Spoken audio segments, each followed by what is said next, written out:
Welcome back to the Automate Construction Podcast. We're joined today by Luka Zevnik, and you are a materials expert who bought a concrete printer and you've been doing a ton of printing yourself. Today, we're going to talk about how you got involved in the concrete world, all kinds of materials, science, and technology. Thank you so much for joining me today. Yeah, thank you, Jared, for having me in your podcast. Yeah, sure. So let's start with you before you got to concrete printing. Where did you learn so much about materials?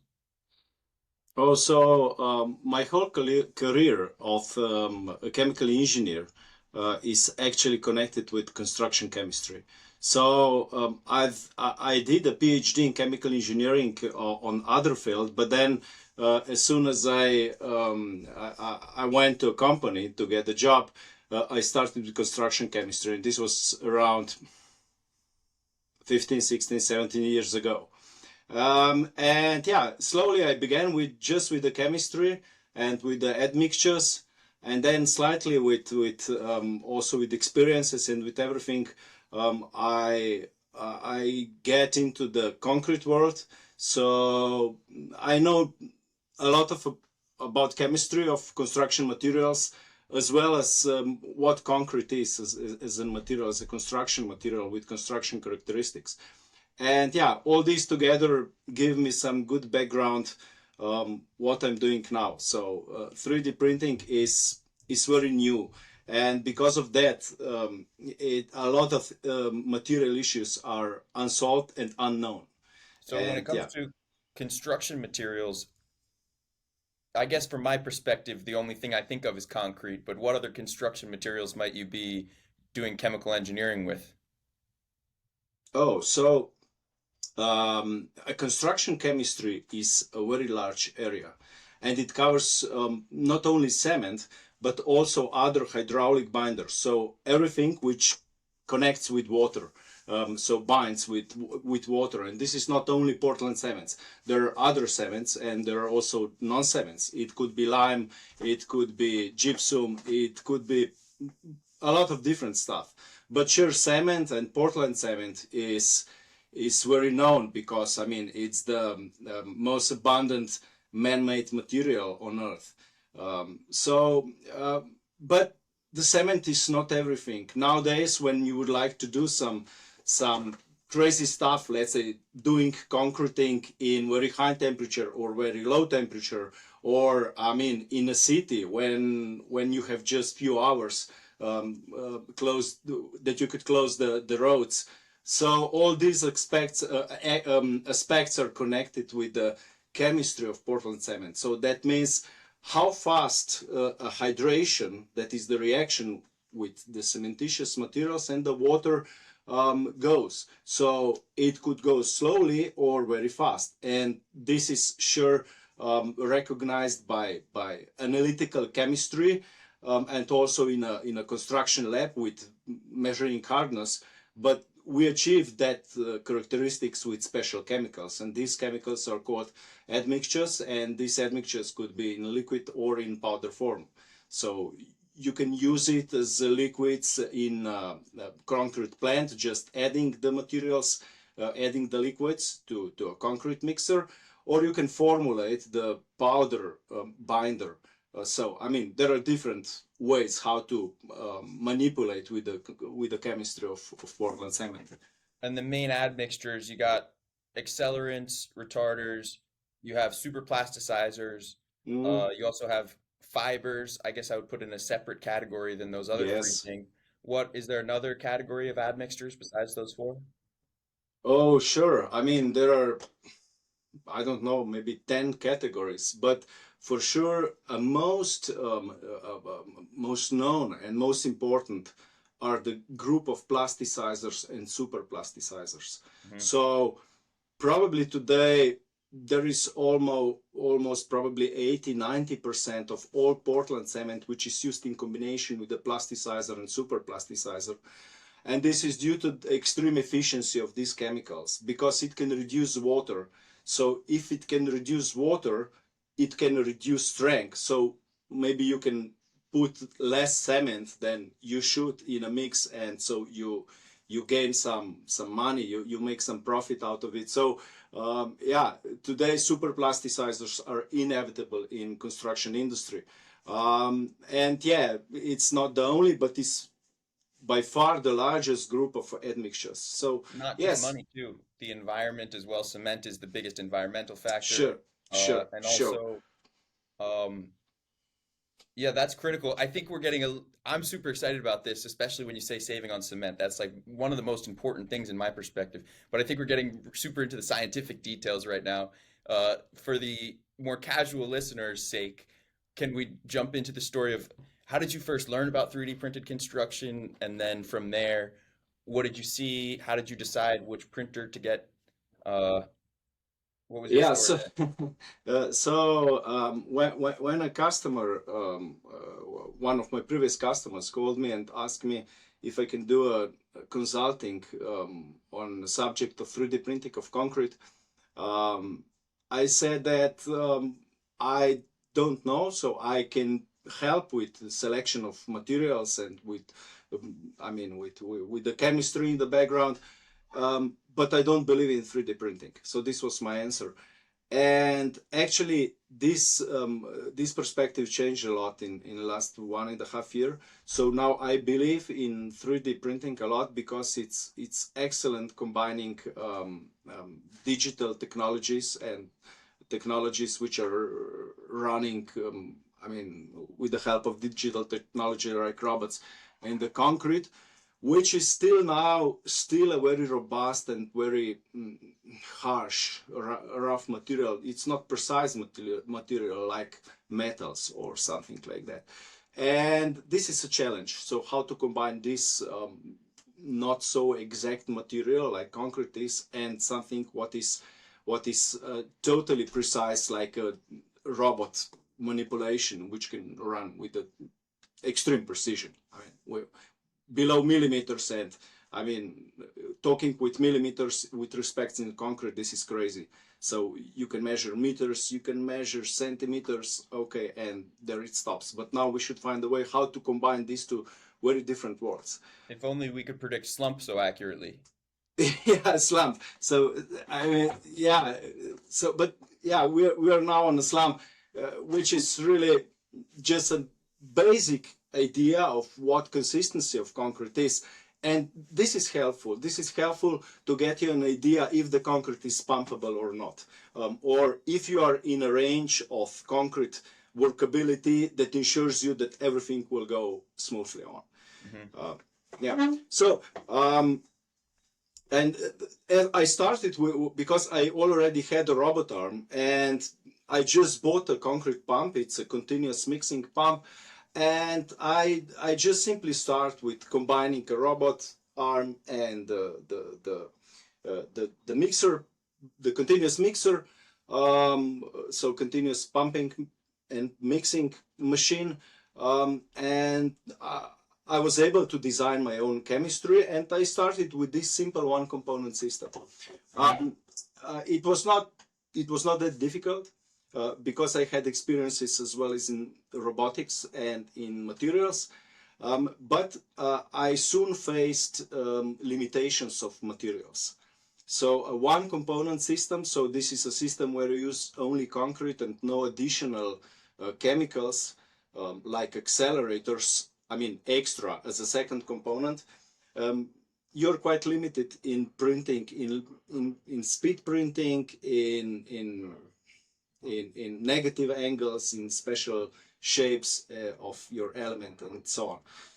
And when I asked some guys around which already developed 3D printers, um, what's the price of this machine? So I was surprised because it was so high. It was very high, and 300,000. yeah, 100,000 or more. I mean, or 200,000 depends on what you would like to do. And I just said I don't have that money, but I would like to have a concrete printer. So we started to design our own two-component set printer. Sure, we used all the components which are already there on the market and just combine everything. And yeah, on that, with that knowledge and with that development, we got a very nice machine for quite low money. I would say, I don't know, for around 70,000 euros. Hmm. And with your experience prior, we're missing kind of a critical link in between your construction materials experience and the 3D printing with the robot. You had some other autonomous lights out manufacturing experience between there. Yeah, it was before. So, as I told you, um, 5 or 8, 7 years ago, um, I started my own company, and a part of work I was doing was consultancy in a field of chemical construction chemistry and concrete formulation, and also designing or producing some fancy design or architectural elements, pieces out of concrete. And by the time there was one customer which ordered um, first small amounts of some very tiny coasters, very small elements, nothing special. And actually, it turned out that I'm the only one in this area in Slovenia where I live who is capable of producing precise coasters of concrete, so of cementitious materials, and this was the crucial thing. So they would like to have a concrete, not plastic, not paper, not metal, but concrete, because concrete is now popular. And yeah, and we started producing by hand all these coasters, and then orders increased exponentially. So let's say on 1 month the order was 1,000 pieces, and then next month was few thousand pieces, and then the next half a year later it was already 10,000 and 100,000 and so on and so on. And I decided to do a bit autonomous automation machine, which is dealing with concrete. And that's why we bought a robot. And this robot was a servant. So I don't know if this is the right word. So it served. So it not use the, let's say, like it in 3D printing, but just have trays and put the trays on some stages. So on one stage, we have the filling into the molds, and on the other stage we have demolding the hard coasters, and then polishing and brushing, and everything was automated. And yeah, we learned from that story, and we did a lot of these coasters. We did 1.3 or 1.4 million of these coasters, so a lot, really a lot. Even for the robot, it was really hard work because the robot was running 24/7, almost It's 24/7. really fascinating because it's kind of the dream scenario for someone who gets into automation is you get to a situation where you have the robot set up, it's producing something that's in demand to the market automatically without too much maybe you're loading the material or cleaning some things here and there, but it was able to run at night. Yes. That's At incredible. night, yeah, at night without presence of operator. So it was really fun. That sure, I mean, there were a lot of times when the robot stopped because of Mhm. some issues. But it was really fascinating when I came in the morning and see that the robot did everything by his own during the night. So it was really fantastic, and this was the only way we could did with one unit cell, which was quite small. It was not big, so big amount, so large amount of these coasters, Mhm. and yeah. And what we learned from this story was how to combine automation and cementitious materials, Mhm. because all these machines which are used in regular automation practice, um, are very sensitive. Let's say a dosing unit is very sensitive to viscosity of a media, whatever you're doing. And yeah, and we learned so how to control viscosity of cementitious materials for pretty um, large open um, time interval. And that was important for the coasters. That was important for the coasters. It's so important in concrete printing because of the hose, but That's right. is there a hose in coasters?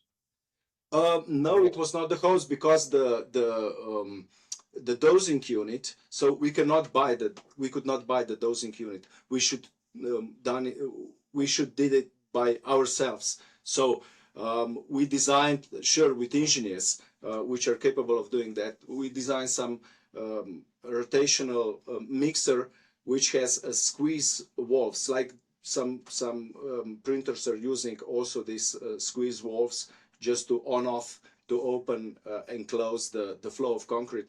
And with precise opening and closing these valves, we can regulate the speed of dosing and the amount of material which can dose, and precisely, really precisely. I mean, let's say 100 grams plus minus 1 gram, and this was done in 1 second. Hmm. So I mean, what I would like to say is that we learned that it's quite difficult to combine concrete material, which is not that precise, and then on the other hand, the automation technologies or the technologies, whatever technologies.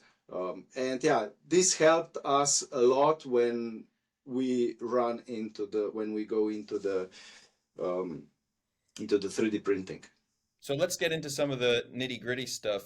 The lack of precision in concrete, please correct me if I'm wrong, comes from the variability in the ingredients when you order them. You could order the same thing from two different plants and receive a very different product. And also, when you're printing concrete on site, all of the weather parameters as well, uh, along with the human error in between. Did you store the material properly?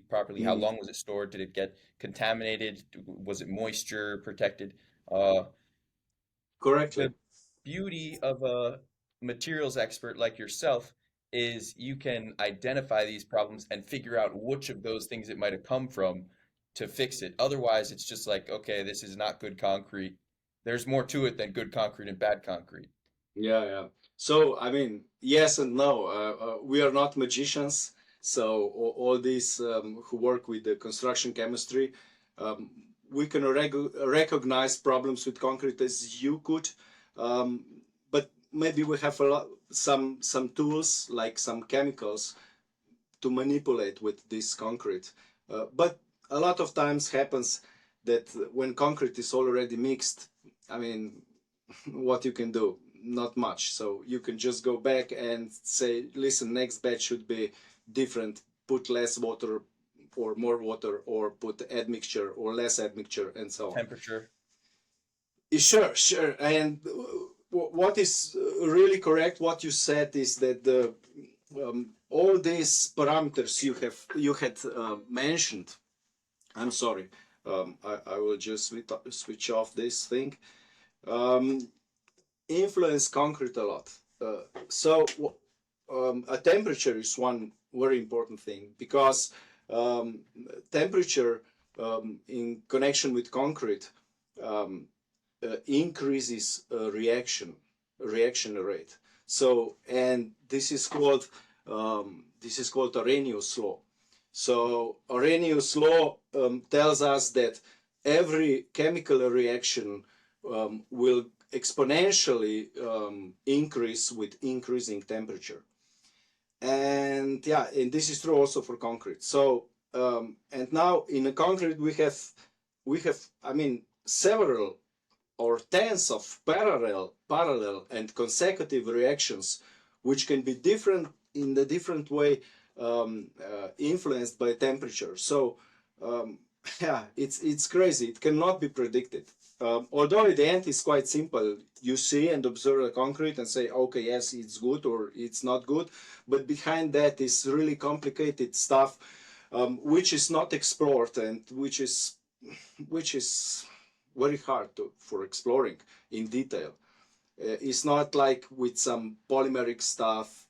A lot of things are known. There is one component react with second component or react with the moisture or whatever, and it's quite predictable. So you have models, and with these models you can predict everything. With concrete, it's not like that. And what you have mentioned, what influence a lot is the storage conditions and the freshness of the materials. So especially important with the Portland cement, which tends to react with humidity in air quite strongly. Interesting, some cements react with humidity in air quite severe, and other cements don't. Let's say, for instance, a Portland cement is very sensitive to humidity and to storage and to humid places. On the other hand, we have aluminate cement, which itself is much more reactive than the Portland cement, but it's not sensitive to humidity. Portland is sulfate. Excuse me? There's the there's the carbon aluminate or calcium aluminate. Yeah, it's calcium aluminate. Where? And calcium sulfate. Yeah. I mean, we have silicate and also some of aluminate phases in Portland cement, and also some of the gypsum, which regulates the setting. So this is the calcium sulfate. Yeah, Um, okay. yeah, so this is in Portland cement. We don't have calcium sulfate in alumina cement. This is a calcium aluminates, which are Only purely. Portland has the sulfate. The gypsum, yes, only Gypsum Portland. has sulfate. Yeah. I mean, you could have a gypsum, so at the end you have the anhydride, but what's important, you have the calcium sulfate as one of the phases in your Portland cement. So, And then I another mean, thing you mentioned, sorry, go ahead. so there is around 5% of calcium sulfate, around 3 to 5% in every Portland cement with respect to clinker. Uh, and then you also mentioned the silicate, which is different from the sulfate. Uh, Yeah. So sulfate is is made of sulfur. It's the SO4. mhm. So this is a sulfate ion. So calcium sulfate is CaSO4.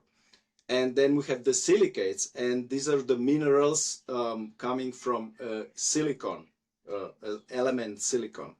And yeah, I mean, this is a totally other area of chemistry, but yeah, in Portland cement we have silicate phases C3S and C2S. We have probably around 50, 60, 70%. I mean, depends on the composition of these And how would that silicates. differ for other types of cement? Well, some cements has more silicates, or we can have a completely silicate cement like belite cements. But some cements have zero silicate phases, and these cements are, let's say, for instance, calcium aluminate cements, or also the calcium sulfoaluminate cements, which have some potential and which have some sales in market. Interesting. Maybe we could go through a exercise comparing how you would prepare material for a small planter object that might be 2 feet tall and a foot diameter versus a big 1,000 square foot or 100 square meter house. Mhm. Oh, so you mean with printing? Yeah, you can't use necessarily the same material typically, right? Yeah, I mean, sure you can. So, I You mean, can. yeah, you can, but there are limitations with regards to technology, not material. Okay. So, um, I would say it's much easier to make very big houses than a small planter with 3D printing. So, let's say, for instance, we have big gantry systems, big gantry printers, and let's say one layer is what? Maybe, I don't know, maybe it's 50 meters long or maybe even more. And the printer needs, I don't know, 10 minutes to go around. And so what you can see that the build up rate is very small. So when next layer is coming, it passes 10 minutes and then the next 10 minutes and the next 10 minutes. So you have only 6 layers in 1 hour. So in 1 hour, actually even normal concrete starts to set a little bit. But when you have a small planter, and you would like to print with that same printer, so a next layer will come just 2 seconds after the lower one. So you will have 6 layers not in 1 hour, but in 1 minute. And this changes the story a lot. So what we should think of is what is the build up rate, and this is a crucial point. This is everything what you should know. It's not the planter, it's not the house, it's just the build up rate. So how fast you will go on to a next layer. And this is it. So if you would like to print that fast, you should have to modify your formulation. So it could not be the same, or you should print it very slowly. So let's say like 1 centimeter per minute or per second or whatever. But then you realize that you don't have such a good pump that could run so slowly in such small amount, let's say with the same big aggregates, like let's say 4, 5, 6, 7, 8 millimeters. So doesn't matter. So yeah, so this is now an issue. So you should formulate your or reformulate your mix, and you should sure put some accelerants, or I mean, not necessary that they're accelerators. There could be other powder materials. It could be like something which thickens the consistency of a mix much quicker or much more severe. And yeah, it's known that the microsilica could thickens the consistency of concrete.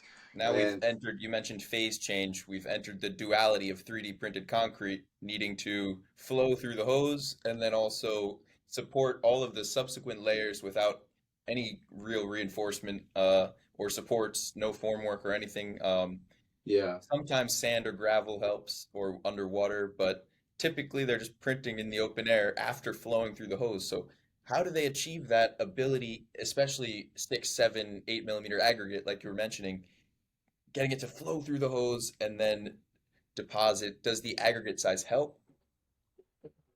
Mm, yes, the aggregate size help, but it also, I mean, it's very important the distribution curve of aggregates. So, I mean, depends what concrete you would like to have. You could have a concrete which is really a good pump, which has a good pumpability, or you could have a concrete which does not have a good pumpability, but it has a good buildability.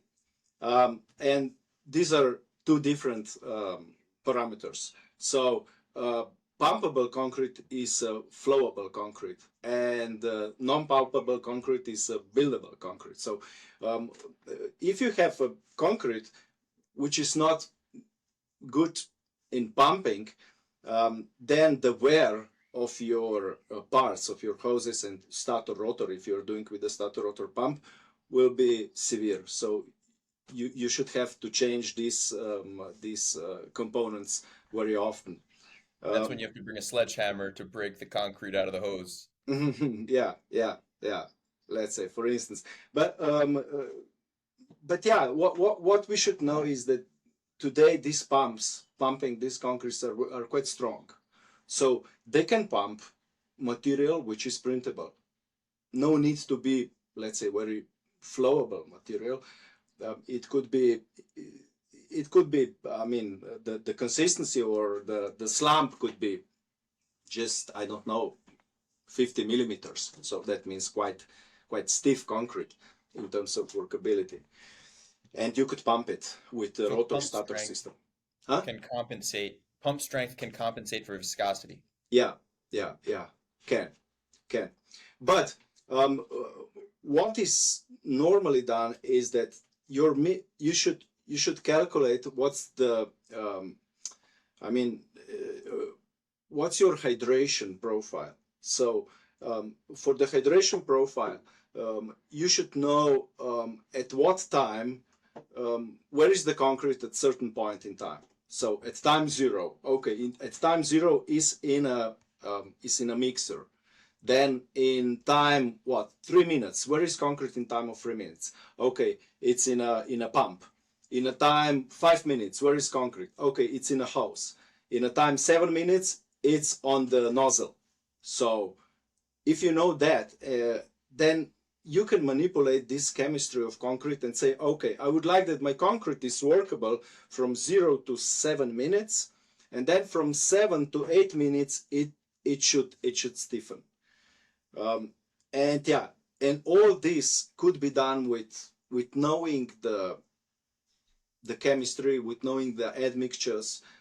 So what we did is design formulation which can stiff at certain point in when you would like to. Let's say after 3 minutes, it should stiffen, not hardens, because this, I mean, also this is possible, but it's risky. Because if it is still flowable when it's coming from the nozzle, no need, you could not print. If it sets in the hose, then you have a blockage. So you should be on the safe side, and you can manipulate these characteristics, this rheology of a concrete with admixtures, for It's sure. interesting your level of experience with materials. You kind of understand every variable, and there's so many different variables. I imagine the system that you have set up is maybe more complex than somebody without the same level of materials experience would maybe prefer. Is that accurate? So you mean a system of like a mix design? Like the ideal printing system for you, since you understand the complexity, is the average user might need something more simple. Um, sure. I mean, average user should have something where you press the button and it works, and when you stop the Mhm. button, it stops. This is for sure. Um, One day.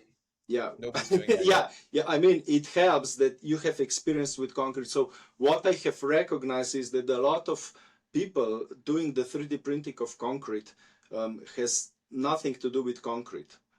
There are some startups which just are keen of technology and starts with everything, but it's really important that the guys who do the printing have a person which knows what's concrete. Yeah, for So sure. yeah, this is very important. That doesn't need to be on the really high level with a university degree. No, it should, this person should have experiences with concrete, with cleaning concrete, with But there's adding not so water. many of those people out there. Like I've talked to a lot of people in the 3D concrete printing world, and there's like, I mean, I can't count more than 10 people that I've met with your level of kind of like materials understanding. There's really not that many out there. So on that level, where I am, there are some people which work in big But construction. there's 300 concrete printers, so there's not enough of you to go around. Yeah, it's I don't know how to answer that. Yes, there are not many people who knows a background of chemistry with in combination with the technology and with the on-site experiences. Um, but there are other people which might help a lot, and these are the people which come from practice. So let's say um, it would be very good that these companies doing the printing would have someone which has experiences in mixers, in pumping systems. So anybody who is knowledgeable about the pumping of concrete, let's say for instance, that is familiar with discontinuous mixers and pumpers like uh, duo, Hmm. I mean, these pumps which has a dual principle of mixing and pumping, this guy could be extremely helpful because this guy knows everything. Does no need to know a lot about chemistry. Um, he knows which concrete will go through the pump and which concrete will not go through a pump, and he can regulate the water. He can add some, maybe some more cement, or maybe um, prepare alternative mix and so on, based on Temperature. his experiences. So yeah, The most um, successful teams have a water cooler and heater so that they can control whatever temperature the water comes out. yeah, it helps. It helps a lot, but still, the printer itself and the pump itself warms up during the operation, and it's important because at the end of the day, I mean, you start with 5 degrees Celsius and you stop with 25 degrees Celsius. I mean, just the temperature of the machine. So And that's it just inside. Outside, it might be 5 to 30. 5 to 30 or 30 to 5 or whatever possible conditions. So that's why the one component systems and one component printers are really sensitive, and you should really know what you're doing. You should regulate everything between speed of pumping and speed of printing. So I mean, you should know what are a minimum and a maximum at your pumping speed and what is the minimum maximum at your printing speed. So, and you can play around. So probably it's not good idea that you have all the time everything constant, a constant flow of concrete and constant printing, and just go ahead. Yeah, it could work, but it could work very slowly. So that's why these printers are going very slowly, 10 centimeters per second or something like that. It's very slow. It's very slow, Sure. but um, now some guys are thinking about two component systems. There are two component systems. I mean, much smaller printers. I mean, doing the pots, doing some small concrete architectural stuff like I've seen we big have. gantry printers doing 2K systems for years, like 20 in Oh, Canada. oh, I wasn't aware about that, and that's great. And I think that the two component system is something which promises a lot in building houses. But it's not any two component system because this chemistry is very dangerous. It's not so straight ahead. Oh, we have a concrete, so concrete is quite durable. It could happen that this concrete, because you're using wrong component, could not be as durable as you think it is, and this will come to sin only in 5 years or in 10 years. And what will happen? You have 100 houses, and then you have some severe cracking of concrete and loss of structural integrity and so on. This could be dangerous. And this is especially true if you are using aluminates as a second component. And this is now happening at this small printer. I'm not aware what this 20, you said 20. 20 additive manufacturing. Yeah, yeah. um, what is the second component? But all other guys which are doing the 2K printing, the second component is alkali free accelerator, which is based on the aluminum sulfate. um, Maybe if I uh, describe it to you, it would make you would know. It's a big blue barrel with a small pipe going into the Bauminator printhead. Bauminator. Yeah. So are you now speaking of Bauminator or 20? 20 Baumit makes just a printhead, Yeah. and they sell not the printer, but just the printhead from Baumit. I think Uh-huh. the printhead is also called the Bauminator, or maybe that's the whole printer's the Oh, okay. Bauminator, but Yeah, yeah, 20 yeah. just uses the extruder head from them. Yeah, this is it. So this is it. So it's most likely aluminate sulfate is this Mhm. second component. I mean, we cannot rely on color of a barrel, but which chemical is that? But I assume it's aluminate sulfate based alkali free accelerator, because this is a technology which is well known in spraying of concrete in shotcrete. And this technology is coming from construction of tunneling. So in tunneling, you have spraying of concrete, you have shotcreting. So one component is concrete, and a second component is alkali-free accelerator. And this chemistry is known. But what is not known is the durability aspect of this concrete, because this concrete is just a first cover in a tunnel. A tunnel has a very stable environment, stable temperature. and then it comes a second layer which is exposed to environment, and this matters, not the first layer, which is shotcrete. And there are some papers indicating that we might face a big problem with this two-component system. That means with this aluminum sulfate based accelerators in concrete.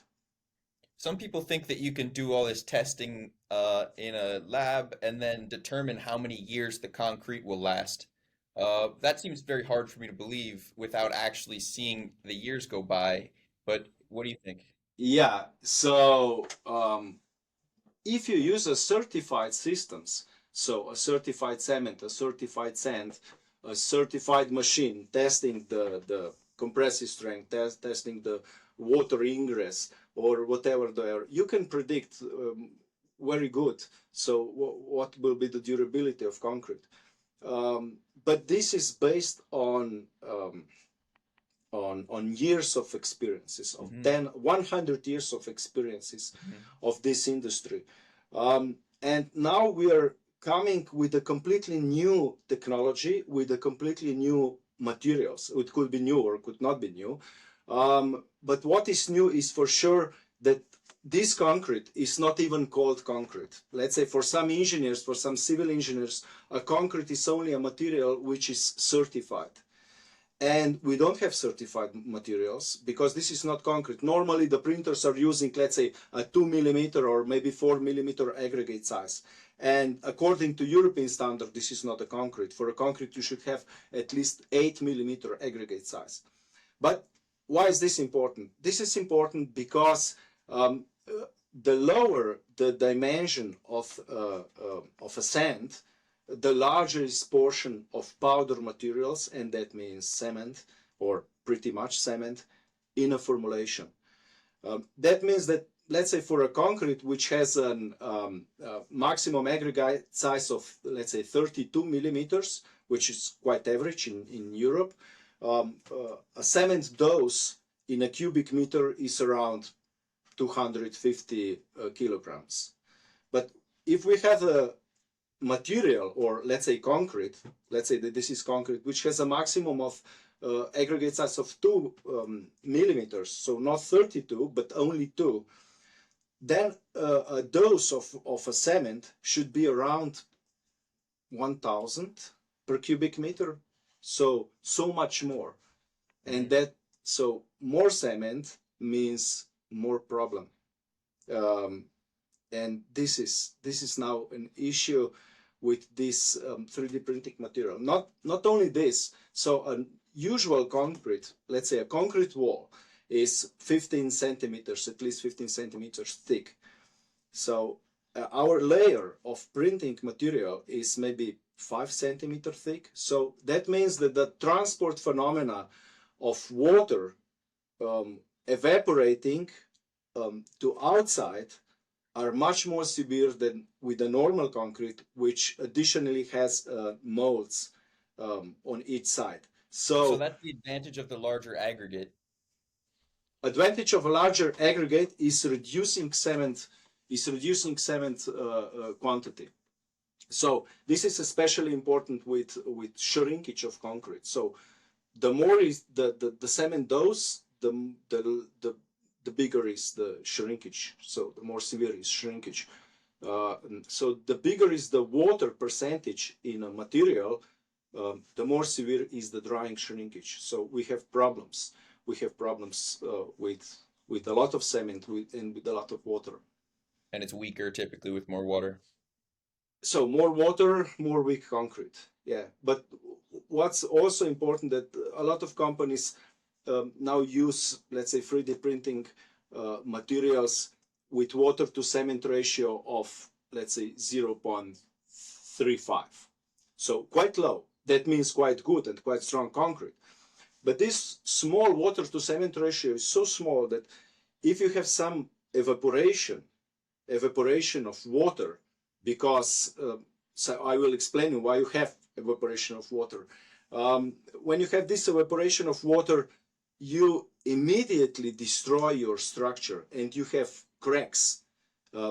Cracks which you can observe it initially, or in 1 day, in 2 days, and especially in 28 days and 80 days, and so on and so on. So it's really dangerous.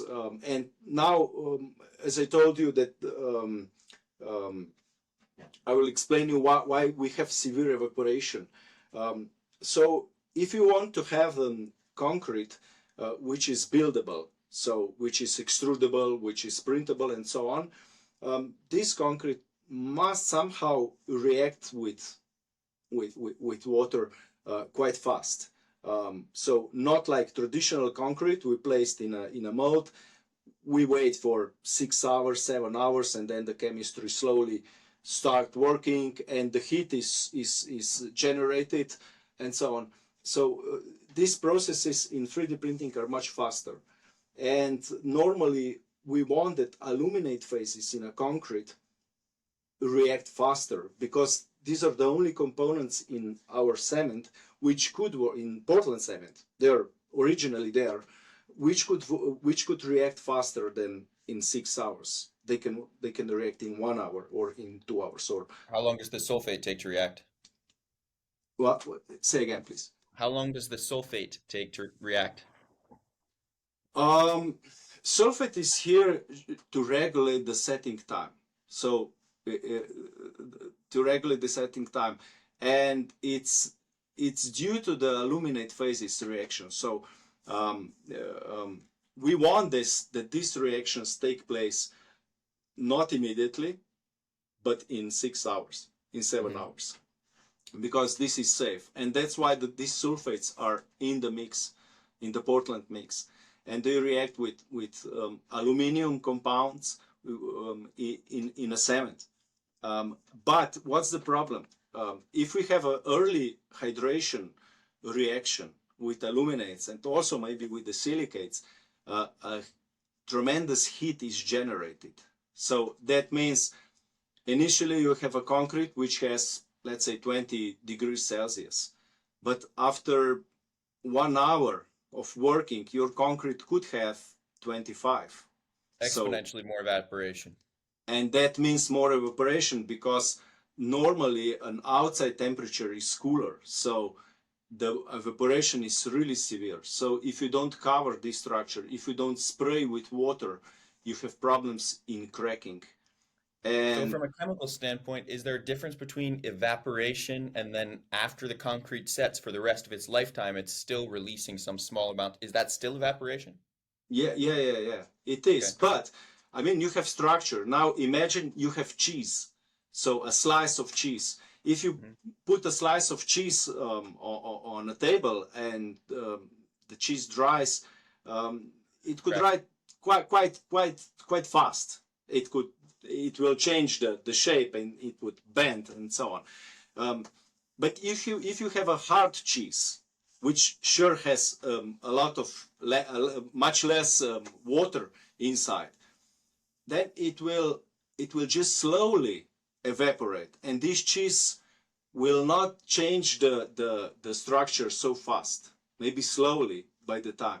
So you can see with the concrete is the same. So if you have hard concrete and still water in a concrete, this evaporation will be slow, and at one point you will have some equilibrium. There will be some water going out and some water going in, and this is on a micro scale. You have shrinkage and contra and swelling and temperature. I mean, changing the dimensions due to the temperature. So this concrete is, let's say, like shaking, if you would say that. I mean, in this perspective. So sure, it's much better than evaporation is slower, happens slower than faster. Yeah.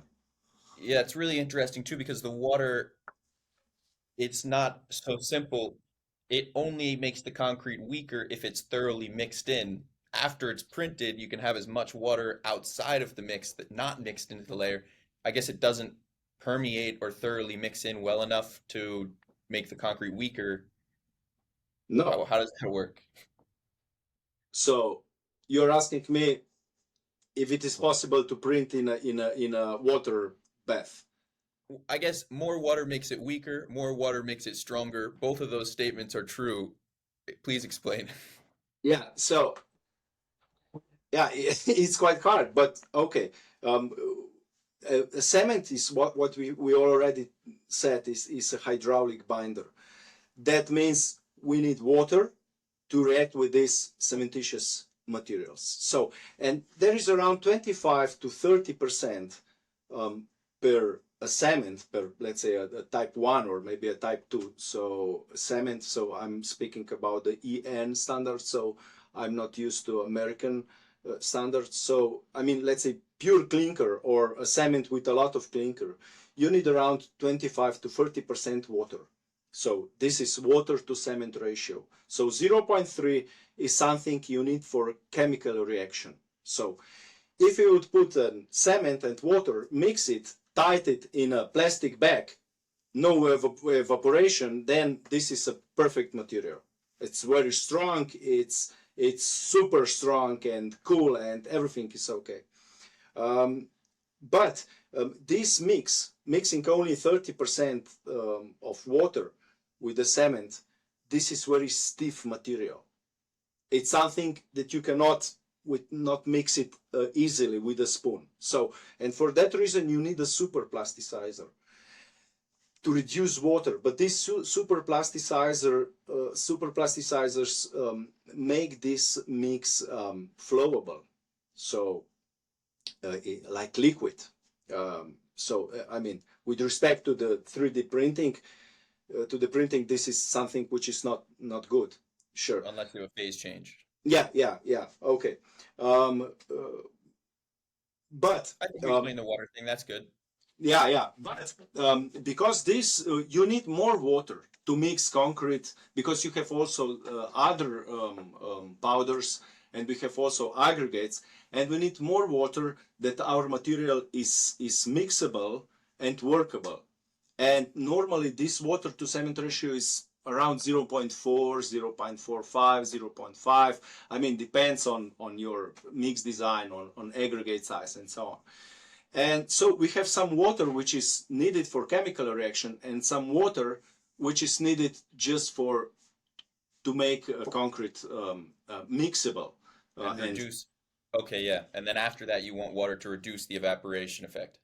yeah, so now we have water and cement. So if we tie this in a plastic bag and wait for 1 month, 2 months, 3 months, everything what is needed reacts and there is still 10% of extra water in a system, you open that and this 10% of extra water slowly evaporates Hmm. and leave the microporosity in your bag of concrete.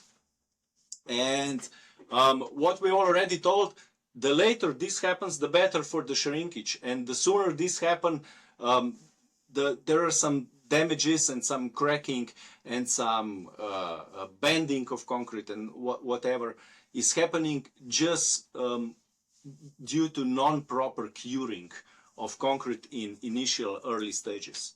One So other thing I wanted. Okay, sorry. Good. yeah, no. I mean, this is the simple explanation why water on one hand is good and water on the other hand is not good, and so on. So um, water, I mean, in order to place concrete, let's say in a mold, your concrete should have a good workability.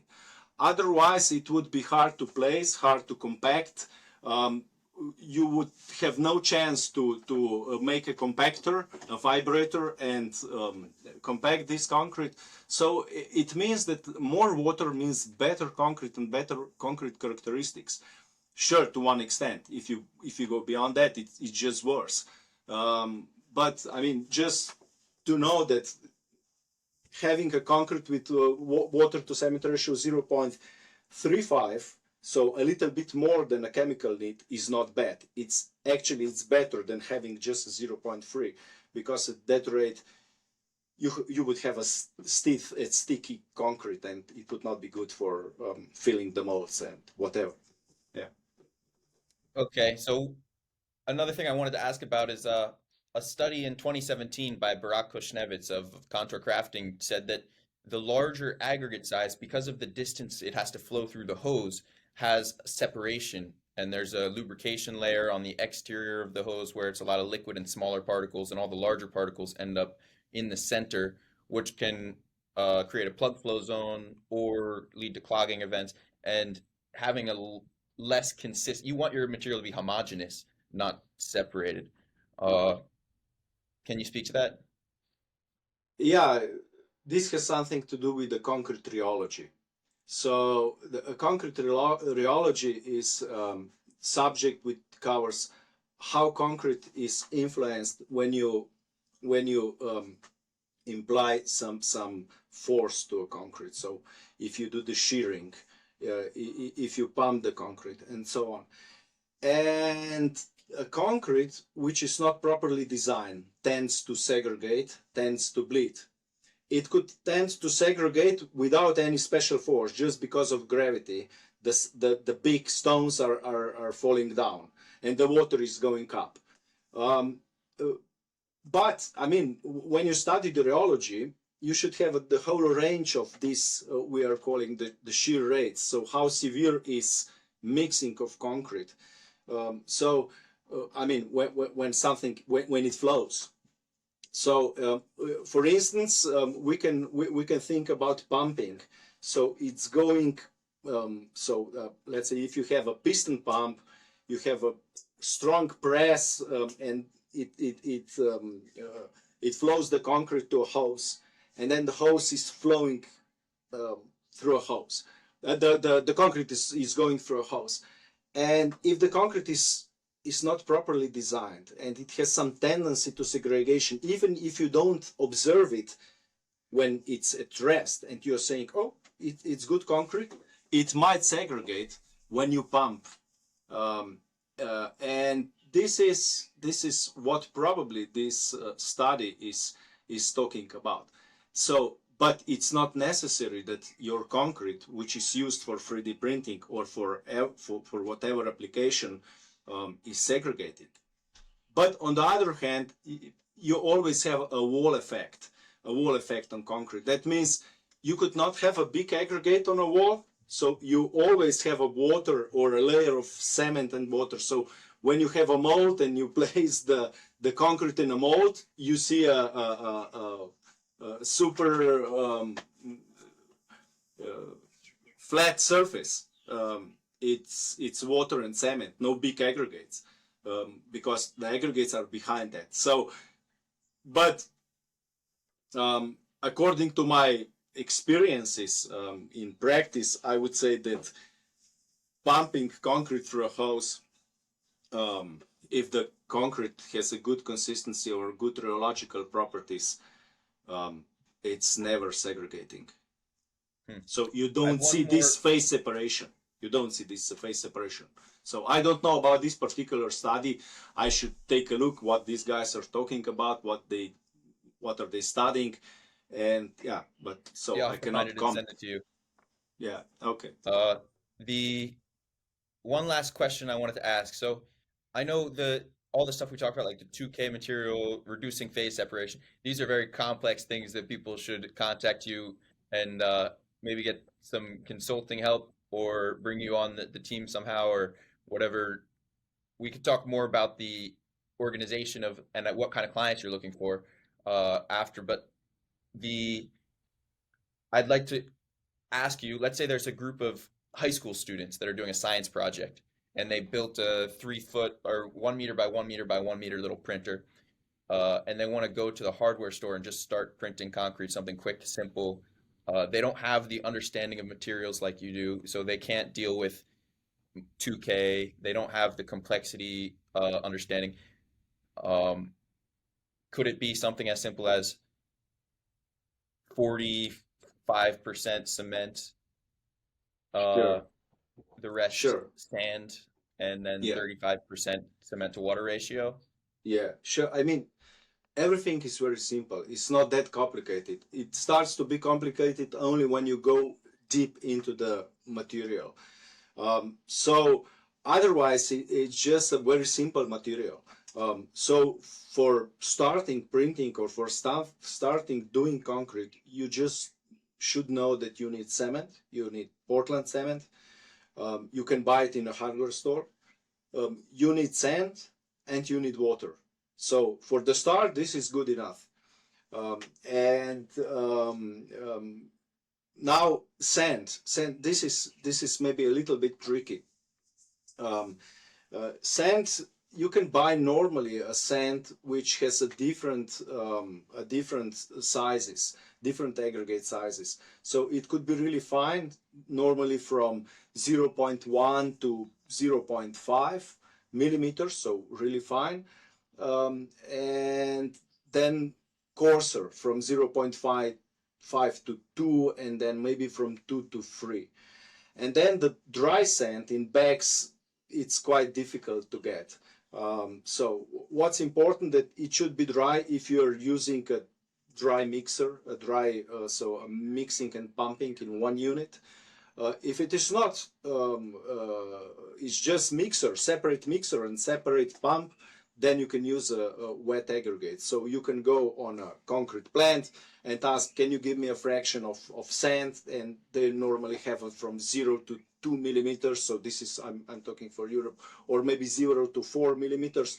So you should be careful about the maximum aggregate size, what your pump is capable of pumping. So normally for these small machines, they can handle 1 to 2 millimeter maximum aggregate size. So, okay, go to a store, buy cement, buy this sand, let's say 0.1 to 1 millimeter, and just mix it. So I would guess that a proportion of such sand up to 1 millimeter and the cement could be, let's say, 40 to 60, 40% cement and 60% of aggregate.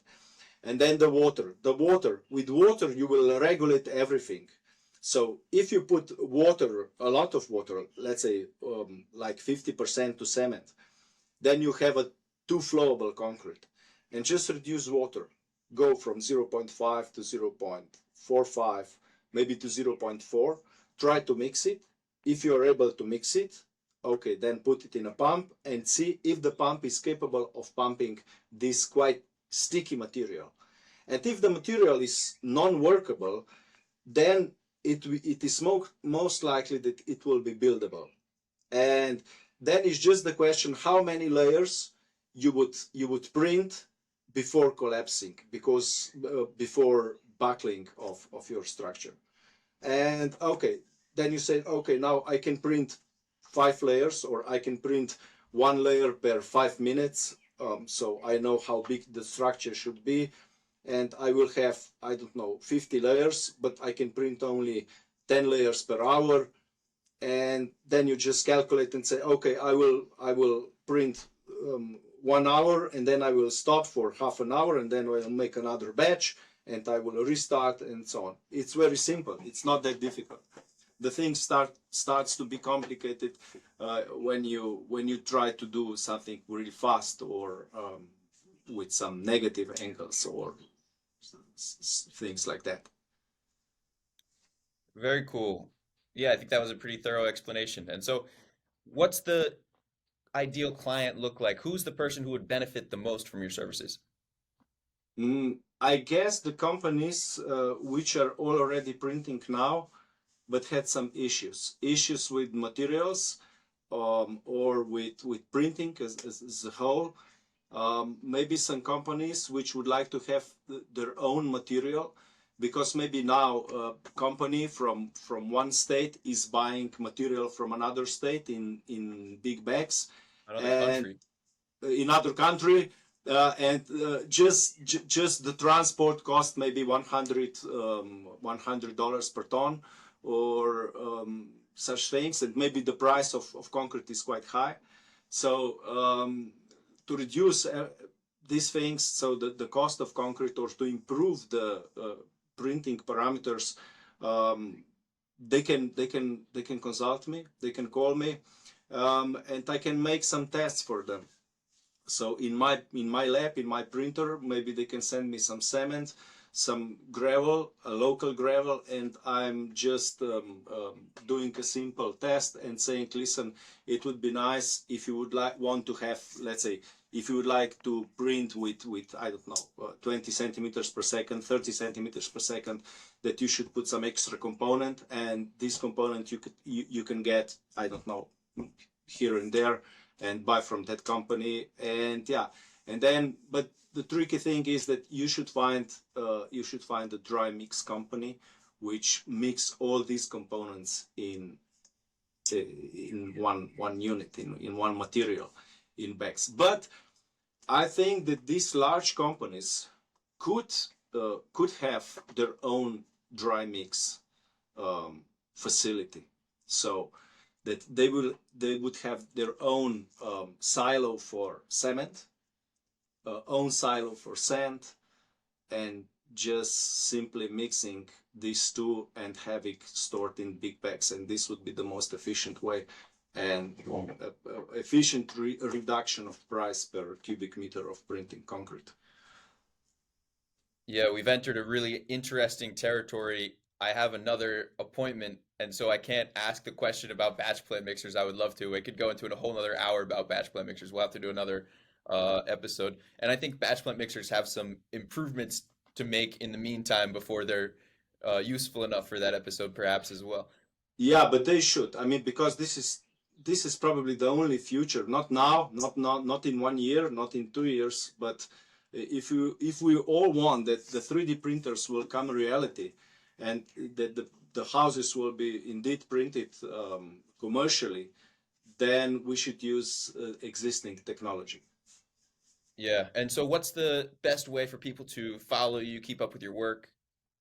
I don't know. I'm active on LinkedIn, so I post some nice posts what are we doing our lab, so people can see that we are not doing simple thing. We are progressing. I publish only what is very interesting, or I mean, our improvement in materials, in technologies, and so on. And Yeah, yeah, I think your posts are fantastic. On LinkedIn, you post some of the most scientific analysis of materials and printed concrete that I've seen.